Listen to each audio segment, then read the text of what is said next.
নমস্কাৰ অসমবাসী ৰাইজ, আপোনালোক কেনেকুৱা, ভালনে খবৰ পাতি? স্বাগতম জনাইছোঁ মোৰ অসমীয়া ব্লগলৈ। আজি এটা বিশেষ কাৰণৰ বিষয় লৈ এটা কথা ক'ব বিচাৰিছোঁ। আহক তেনেহ'লে ভিডিঅ'টো আমি আৰম্ভ কৰোঁ। কাৰণটো এনেকুৱা কাৰণ চাওক, কিছুমান এয়া ব্যক্তি আছে, কিছুমানে নিজৰ স্বাৰ্থৰ বাবদ কাম কৰে। যিগিলাখানে কৰে সিগিলাখানকহে কৈছোঁ, কিন্তু বাকী বেলেগক কোৱা নাই। আৰু যোনে ভিডিঅ'টো চাই সেইটো শ্বেয়াৰ কৰিব।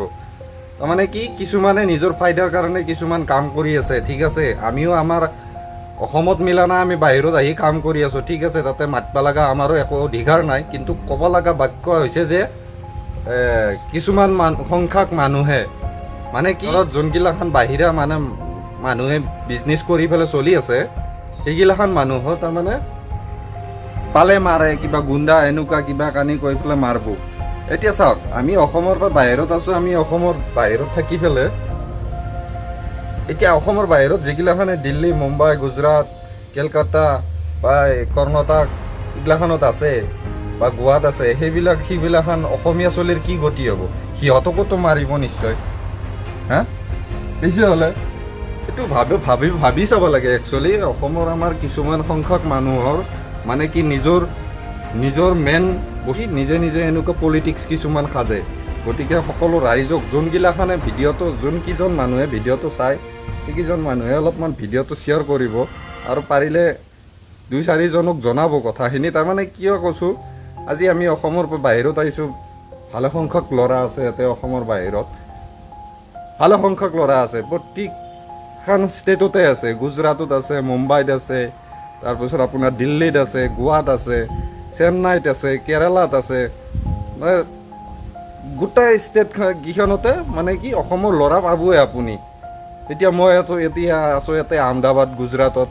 গতিকে এইবিলাক যদি ৰাষ্ট্ৰীয় সংবাদ মাধ্যমত যদি অসমত এনেকুৱা উৎপাত কৰিব বা বাহিৰা যোনগিলাখান অসমৰ ভিতৰত আছে, বাহিৰৰ পৰা যায় অসমত বিজনেছ কৰি আছে বা কিবা কৰি আছে, সেইবিলাখান মানুহক মাৰি বুম বুলি ক'লে, সেইগিলাখান যদি বাই চান্সলি ৰাষ্ট্ৰীয় সংবাদ মাধ্যমত প্ৰচাৰ হয়, তেতিয়াহ'লে হিন্দীতটো প্ৰচলিত হ'ব ভাষাখিনি।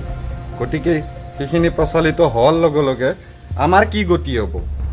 আমাৰ অসমীয়াবিলাখনৰ কি গতি হ'ব? অসমীয়া ল'ৰাগিলাখনৰ কি গতি হ'ব?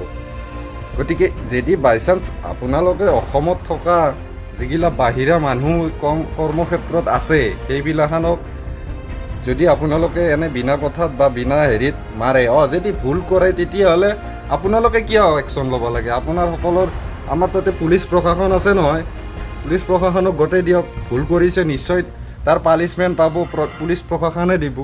গতিকে এইটো কথা চিন্তা চৰ্চা কৰক, কৰি পেলাই ভুল কাম কিছুমান নকৰব। আমাৰ কিয় আজি বেছি দিন হোৱা নাই, আজি বেছি দিন 3-4 দিনৰ আগত এইজন ল'ৰা গায়ব হৈ গ'ল। আৰু সেনেকুৱা কিমান ল'ৰা গায়ব হৈ আছে অসমৰ। গতিকে আপোনালোকে অলপমান চিন্তা চৰ্চা কৰি চাওক কথাখিনি। সেইখিনিও ক'ব লগা আছিল। আজি সেইজন ল'ৰা মৰি গ'ল, তাৰ ৰিষ্টেদাৰ আছে ঘৰত, তাৰ ঘৰত পৰিয়াল আছে, মায়াক আছে, দেউতাক আছে। গতিকে সেইবিলাকখনক কোনে লালন পালন কৰিব? তাৰোতো ফেমিলি এটা আছে নিশ্চয়, কিজানি ল'ৰা ছোৱালীও আছে সৰু সৰু। সেইবিলাকখনক কোনে লালন পালন কৰিব? আৰু কেইদিনমান আগত আৰু বহুত এনেকৈ মাৰা গৈছে। মোটামুটি কিবা মাকৰ অসুখৰ কাৰণে বাহিৰৰ পৰা গৈ আছিল, যাই থকা আধা ৰাস্তাতে ট্ৰেইনৰ পৰা মৃত্যু হ'ল। কেনেকৈ মৃত্যু হ'ল? বাহিৰৰ যিগিলা UP, বিহাৰ সেইখিনি জেগাতে বেছিভাগ সংখ্যক ল'ৰা গায়ব হৈ যায়।